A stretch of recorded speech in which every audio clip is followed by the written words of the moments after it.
Salam dan salam sejahtera kepada saudara dan saudara sekalian.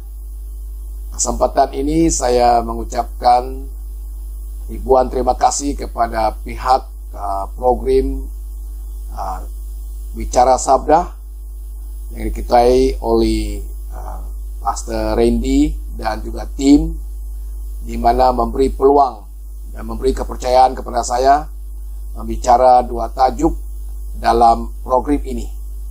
Dan pada malam ini saya berbicara kepada kita semua mengenai tajuk yang baru dalam keluarga Kristen, yaitu fungsi keluarga Kristen. Mari kita melihat Matius pasal 19 ayat 6. Demikianlah mereka bukan lagi dua, melainkan satu. Karena itu apa yang telah dipersatukan Allah tidak boleh diceraikan manusia. Dan satu petikan lagi yang terdapat dalam Yosua pasal 24 ayat 15. Tetapi jika kamu anggap tidak baik untuk beribadah kepada Tuhan, pilihlah pada hari ini kepada siapa kamu akan beribadah. Allah yang kepadanya nini moyangmu beribadah di seberang sungai Efrat, atau Allah orang Amori yang negerinya kamu diami ini? Tetapi aku dan seisi rumahku, kami akan beribadah kepada Tuhan. Saudara dan saudara sekalian, menurut kamus, keluarga adalah institusi terkecil dalam masyarakat. Keluarga mempunyai 3 unsur di dalamnya, yaitu bapak, ibu, dan anak-anaknya. Definisi keluarga, definisi menurut kamus berbeza dengan definisi keluarga menurut Kristen. Keluarga Kristen digambarkan dengan gereja sebagai tubuh Kristus. Keluarga adalah persekutuan yang hidup di antara bapa, ibu, dan anak-anak. Inilah yang disebut keluarga kecil. Keluarga yang pertama di dunia ini dibentuk oleh Allah, yaitu keluarga Adam.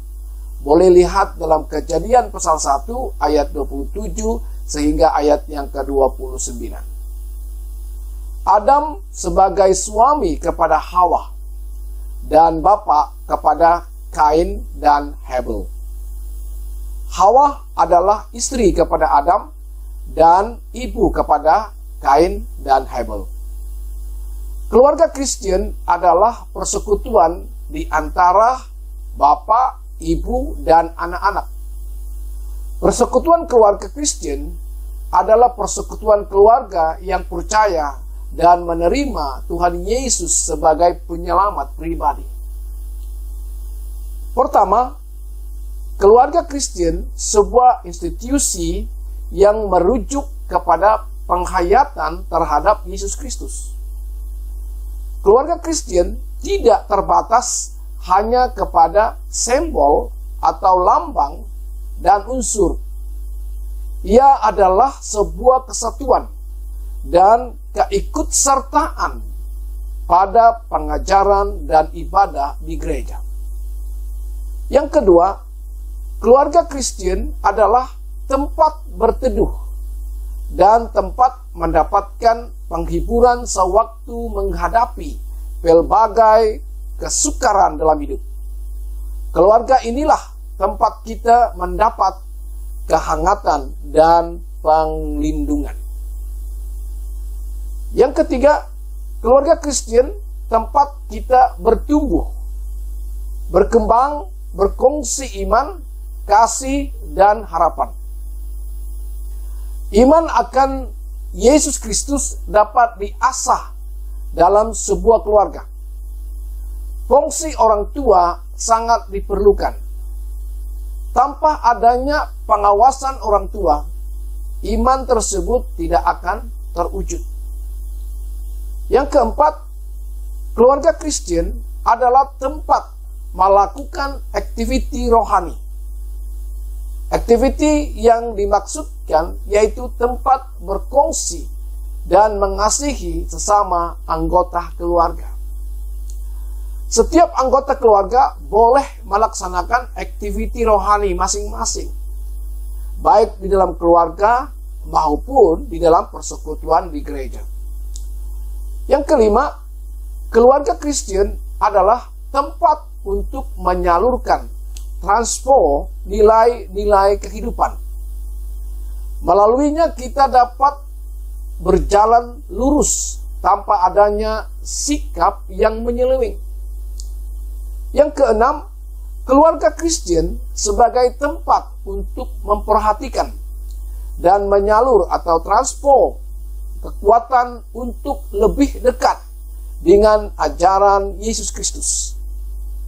Bahagian ini berkaitan dengan tujuan hidup orang Kristen.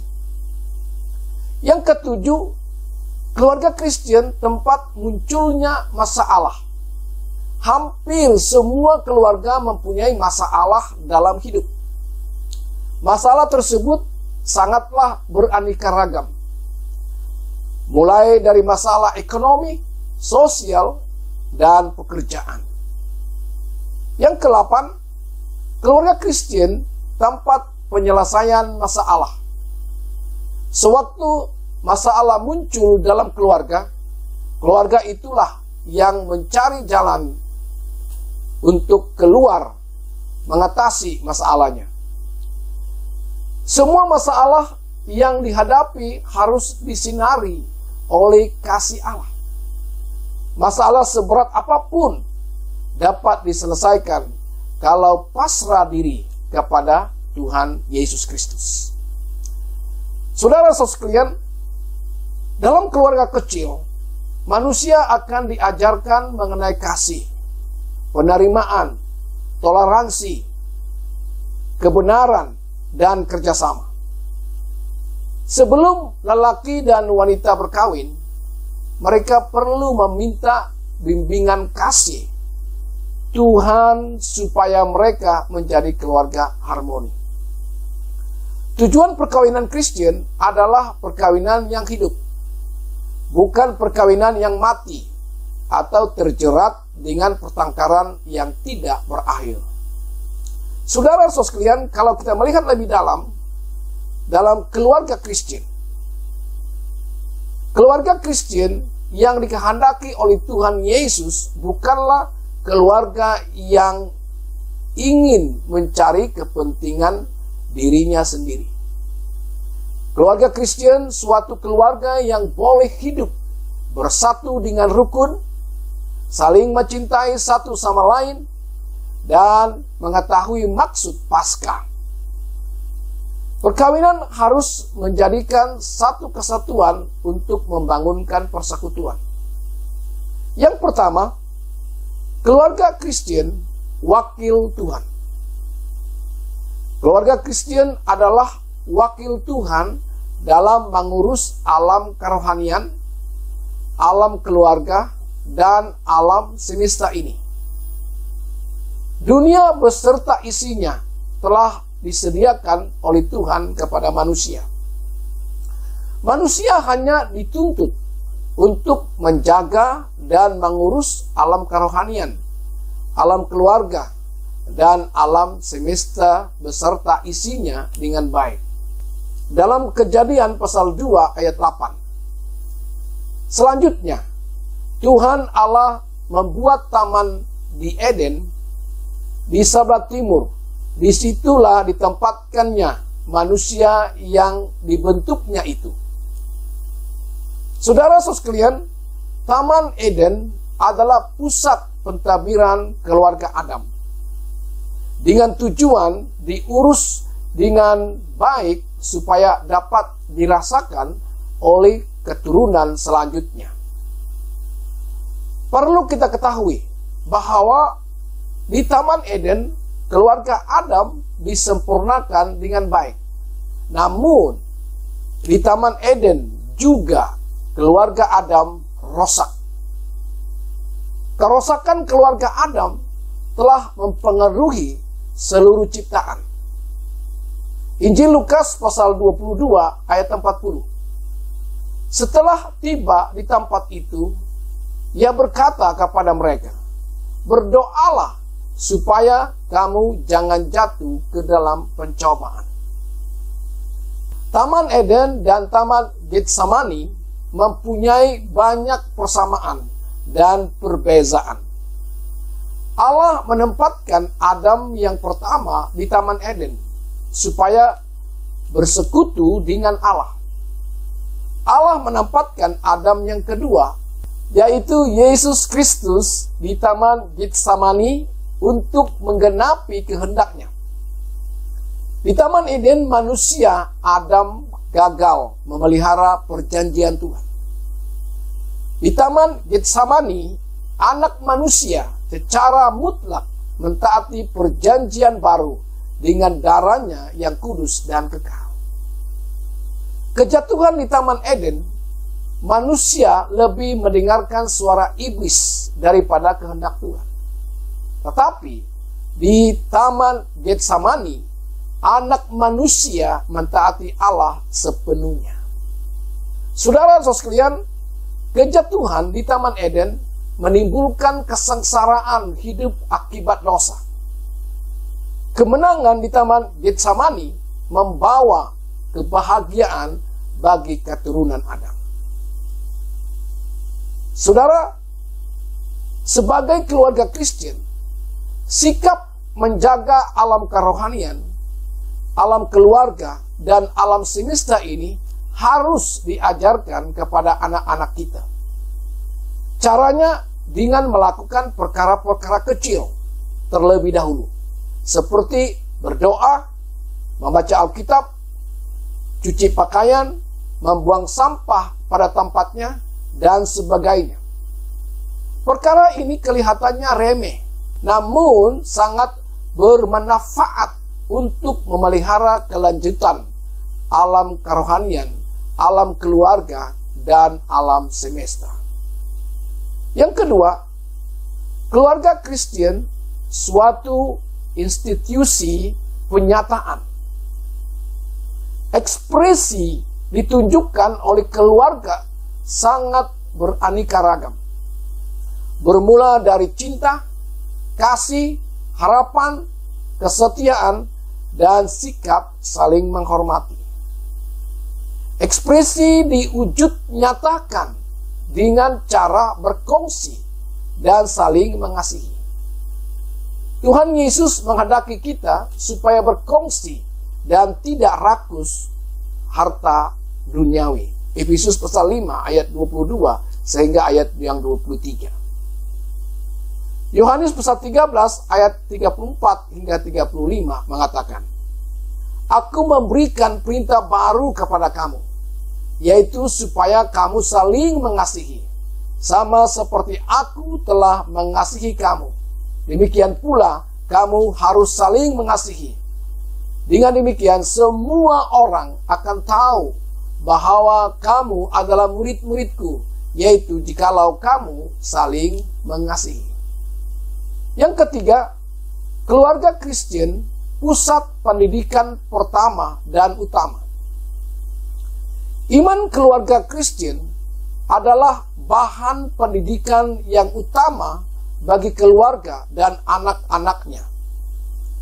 Anak yang tidak menerima didikan disiplin akan menjadi anak yang sombong. Dia tidak akan mendengar perkataan orang lain.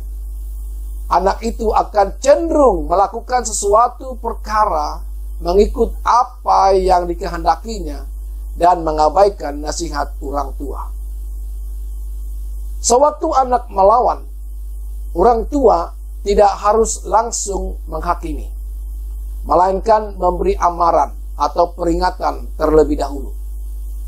Amaran atau peringatan mempunyai 3 tahap, yaitu amaran atau peringatan ringan, amaran sederhana, dan amaran berat.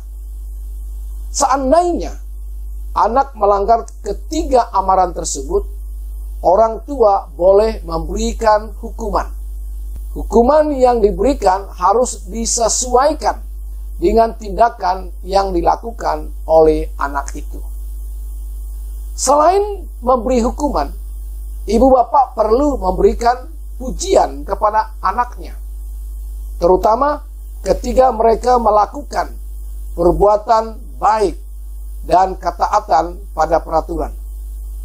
Anak-anak akan merasa aman, damai, dihargai, dan lebih tahu menempatkan diri. Amsal pasal 22 ayat 6. Didiklah orang muda menurut jalan yang patut baginya, maka pada masa tuanya pun ia tidak akan menyimpang daripada jalan itu. Yang keempat, keluarga Kristen tempat mewujudkan suasana surga.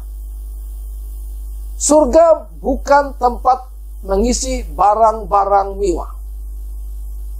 Surga sebuah tempat yang sederhana, namun indah. Keindahannya kelihatan dan dirasa nyata dari kasih dan sukacita. Keluarga tempat utama mengungsikan kasih dan sukacita itu. Caranya sangatlah mudah, yaitu mengungsikan keriangan, senyuman kepada anggota keluarga, dan mengungsikan perkara positif. Kalau dalam keluarga jarang tersenyum kepada semua anggota keluarga atau orang tua kepada anak-anaknya, secara otomatis akan mempengaruhi sikap, suasana, dan batin anggota keluarga, juga anak-anak. Suasana surga dalam keluarga akan wujud kalau Allah diundang hadir di dalamnya. Caranya rajin berdoa supaya keluarga dipenuhi dan dilimpah dengan kepenuhan Allah. Efesus pasal 3 ayat 17 hingga 18. Sehingga oleh imanmu Kristus diam di dalam hatimu, dan kamu berakar serta berdasar di dalam kasih. Aku berdoa supaya kamu bersama-sama dengan segala orang kudus dapat memahami betapa lebar dan panjangnya dan tingginya dan dalamnya kasih Kristus. Yang kelima, asas iman adalah sumber keselamatan. Kalau ada seorang dari anggota keluarga hidup di dalam Kristus, dia akan menjadi terang dalam keluarga tersebut. Terang itu akan menjadi kesaksian hidup di dalam keluarga tersebut. Anggota keluarga yang bersangkutan diselamatkan oleh Yesus Kristus. Kisah Para Rasul pasal 16 ayat 31. Jawab mereka, percayalah kepada Tuhan Yesus Kristus dan engkau akan selamat, engkau dan seisi rumahmu. Saudara dan saudari sekalian, sejak penciptaan Allah memberikan mandat kepada manusia, yaitu memenuhi bumi dan mengurus seluruh alam ciptaannya. Kejadian pasal 1 ayat 27 hingga 28. Namun, ianya tidak sekedar mendirikan perkawinan dan keluarga, serta beranak cucu, mengurus bumi ini. Pasti ada tujuan yang lebih utama dari semuanya itu. Bagi orang Kristen, pencapaian cita-cita, kedudukan atau kekuasaan, kekayaan atau kejayaan bukanlah tujuan hidup yang utama. Semua itu hanyalah alat untuk mencapai tujuan yang lebih utama atau yang tertinggi. Pertanyaannya, apakah tujuan utama manusia? Jawabannya adalah untuk memuliakan Allah dan menikmati Tuhan selama-lamanya. Fokus dari jawaban tersebut adalah memuliakan Allah. Inilah menjadi tujuan utama dari semua aktiviti dan gerak hidup orang Kristen. Perkara ini secara sederhana disimpulkan dalam 1 Korintus pasal 10 ayat 31. Jadi, entah kamu makan atau minum, atau apa saja yang kamu lakukan, lakukanlah semuanya itu untuk kemuliaan Allah. Jadi saudara-saudara sekalian, sesingkat ini kita dapat mengerti, memahami apakah fungsi keluarga orang Kristen dalam kehidupan kita. Bila kita memahami ini, maka kita tahu peranan kita. Kita tahu apa yang harus kita lakukan dalam hidup ini untuk kemuliaan Tuhan. Amin. Terima kasih, Tuhan memberkati.